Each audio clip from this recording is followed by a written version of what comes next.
মেয়ের বিয়ে দিবা দাও, এই জন্য চাঁদা চাওয়ার দরকার নাই। যখন বিয়ে হবে তখন 1000-5 এমনি দিয়ে দিব।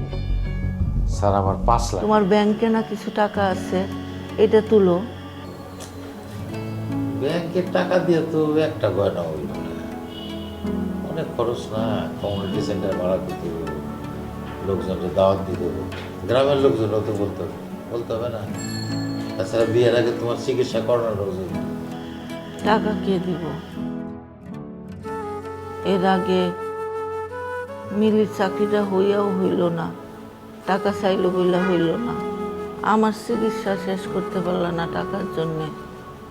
টাকা নাই বইলে তো আমরা একটা ভালোবাসায়ও থাকতে পারি না। এইবারও কি টাকার জন্য হাইরে যাব? টাকার কাছে এবার হারবো না। শোনো, যদি টাকা জোগাড় করতে না পারি তাহলে ওই গ্রামে যে ভিটাটা আছে না, ভিটাটা এবার বিক্রি করে দেবো। এইটা কি করতেছো তুমি? ভিটা বিক্রি করা যাইব না। তোমার যখন চাকরি থাকবো না তখন কই থাকবা? ওই ভিটাতে গিয়েই তো উঠতে হইব, ভিটাতে কবরও হইব। ভিটা বিক্রি করা যাব না। তাহলে কি উপায়? আর তো কোনো রাস্তা দেখি না। অফিসের বসের কাছে কয়টা টাকা লোন চাও, তাদের তো অনেক টাকা, দিতেও তো পারে।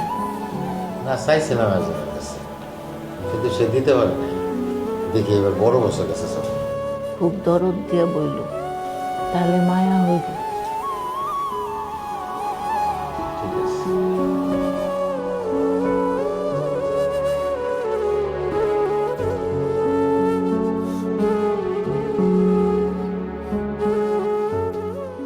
কি বিষয়? যা বলার তাড়াতাড়ি বলো, তোমরা তো আবার কিছু শুরু করলে শেষ করতে পারো না। স্যার, ওই আমার মেয়েটার বিবাহ তো, খরচাপাতির ব্যাপার আছে, আমার কিছু টাকা দরকার। তোমার মেয়ের চাকরি হয়নি? না স্যার, চেষ্টা করতেছে, চেষ্টার কোনো ত্রুটি রাখতেছে না। মেয়ে মানুষ চাকরি করার দরকার কি? সংসার করতে বলো। এই কথা বললে তো আবার বলবা শিক্ষিত মানুষ অশিক্ষিত মতো কথা বলে। মেয়ের বিয়ে দিবা দাও, এই জন্য চাঁদা চাওয়ার দরকার নাই। যখন বিয়ে হবে তখন 1000-5 এমনি দিয়ে দিব। স্যার আমার 5 লাখ টাকা দরকার। কত টাকা দরকার? 5 লাখ স্যার, আমার বেতন থেকে কেটে রেখেন স্যার। টাকাটা পাইলে আমার খুব উপকার হয়। গফর মিয়া, তোমার বেতন কত? এই স্যার 1020। 5 লাখ টাকা কত বছরে কাটবো? আমি যদি তোমার বেতন থেকে টাকা কাটা শুরু করি, তুমি তো বউ বাচ্চা নিয়ে না খায় মরবা। তোমাদের কি বয়স বাড়ার সাথে সাথে বুদ্ধিও লোপ পায়? স্যার আমার মেয়েটার বিবাহ, তারপরে আমার স্ত্রী অসুস্থ, তার চিকিৎসা করানোর জন্য টাকা দেয়। এত টাকা স্যার আমার কাছে নেই। এই টাকাটা পাইলে স্যার আমার খুব উপকার হয় স্যার, একটু দয়া করুন। চুপ করো মিয়া।